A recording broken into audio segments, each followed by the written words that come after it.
Hi and welcome to Grade Gov News. Well, this week in Congress, in the House of Representatives, they're going to conduct two back-to-back roll call votes delaying segments of Obamacare. The first will be voting on delaying the business mandate. Remember, this is the mandate that President Obama delayed with the stroke of a pen. Well, not really a stroke of a pen. It was done by a blog. Valerie Jarrett sent out a blog post saying that the president was going to delay the business mandate for 1 year. And what's the business mandate? This says that the federal government is going to make all businesses that have more than 50 employees and those employees that make more or that work more than 30 hours, they have to provide them health insurance, and it has to be approved or sanctioned by the federal government. Well, the president decided to delay that mandate for 1 year. The second vote the House of Representatives is going to conduct this week is delaying the individual mandate. This is the mandate on you and I to require us to purchase health insurance. And this mandate works this way. The Congressional Budget Office has estimated that most policies, or a lot of the policies, will average around $5,000 a year for health insurance. But you're allowed to get a little bit of a subsidy from the federal government, and that works this way. Let's say that you make $35,000 a year. That's after you've done all your deductions. That's your adjusted income, $35,000 a year.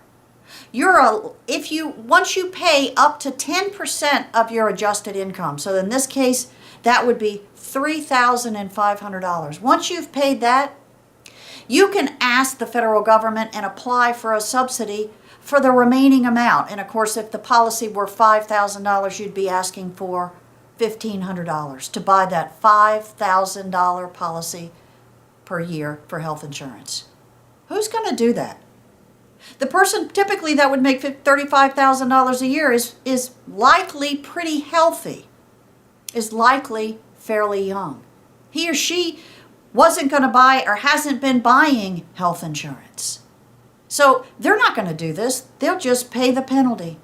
And the penalty for not getting health insurance is $67 the first year. It's very light the first couple of years, I guess so that we wouldn't have sticker shock. Who would sign up for this health insurance? Who is signing up for this health insurance? Those that are already sick and those that have pre-existing conditions.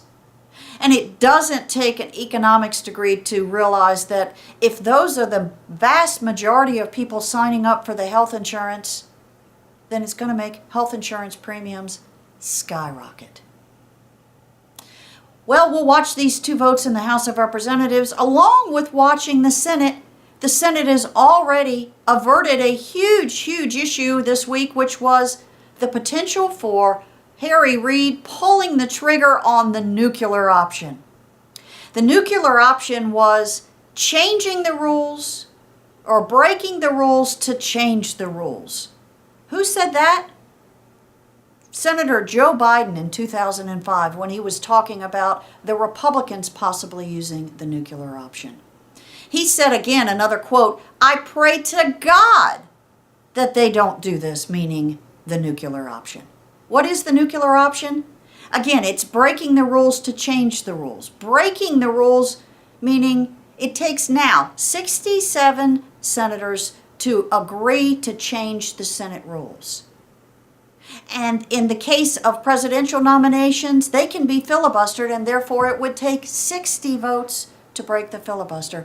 Harry Reid was considering changing the Senate rules so that it only took a majority to change the rules, and then he was going to change the filibuster rules so you could not filibuster presidential nominees. The minority in the Senate in this case, their voice would not be heard. What's behind the nuclear option? Well, it's really three nominees. Two are for the National Labor Relations Board, the NLRB. They were recess appointed by the president last year. And a court has decided and ruled that those two nominees, those recess appointments, they're basically invalid. So the White House wanted the Senate to go ahead and confirm them. And there's another pressure point here. If the National Labor Relations Board does not have a quorum by August 1, they are defunct. So Harry Reid wanted to get these nominees confirmed and get them confirmed quickly. Now, a little bit of the backstory is that Senator McConnell has been asking the White House since January to send up new names, send up 2 new nominations to fill these positions. Well, the agreement they reached today to avert the nuclear option was that the Senate would confirm as quickly as they could before August 1st the 2 new nominations that the White House has now agreed to send up to serve on the National Labor Relations Board.